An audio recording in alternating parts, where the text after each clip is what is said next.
In today's video, I'm going to teach you how to integrate Monday.com with Xero. This integration is a powerful way to streamline your business processes and ensure a seamless flow of data. To begin, it's important to plan what you want to sync. Consider which entities you want to synchronize, such as invoices, bills, contacts, quotes, or sales orders. Decide on the direction of synchronization, one way from Xero to Monday.com, the opposite direction, or a two-way sync that keeps both platforms updated. Determine which fields you want to mirror, such as invoice numbers, due dates, statuses, amounts, and customer contacts. Finally, define any rules or conditions that will trigger these syncs. For instance, you may want the integrations to run only when a status changes or for specific boards. Next, you'll need to choose your integration tool and authorize your accounts. There are two main options here. First, you can use the Xero Sync app within Monday.com. To do this, navigate to the Monday.com app's marketplace and locate the Xero Sync app. Install it and follow the prompts to authorize access to your Xero account, which will require logging in and granting permissions. Alternatively, you may choose to use a third-party connector like Zapier, Unito, or Albato.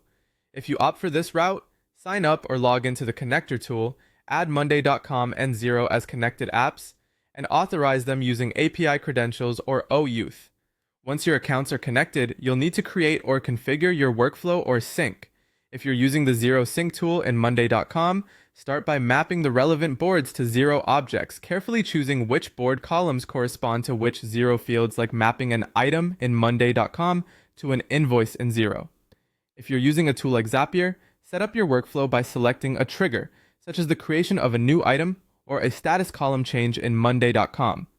Then configure the action, like creating an invoice or updating a contact in Xero. Be sure to map your fields properly and consider setting filters or conditions as needed. If you're setting up a two-way sync, remember to define triggers in Xero as well, ensuring there's no infinite loop of changes. After configuration, it's crucial to test the integration. Create a test item in Monday.com, such as a test invoice, and verify it appears in Xero. Make changes like status updates or amount adjustments to see if these reflect, especially if you've set up a two-way sync. Don't forget to test the reverse direction if applicable. Once confident with your setup, enable the automation by turning on the sync and setting the appropriate frequency. Finally, remember to monitor and maintain your integration regularly. Pay attention to logs or errors that may arise, and ensure field matching remains accurate, especially if you make changes to your setup like adding new fields or boards. Regularly audit the integration to ensure data consistency and update workflows as necessary to align with any process changes in your business. This attention to detail will ensure a smooth integration and an efficient flow of data between Monday.com and Xero.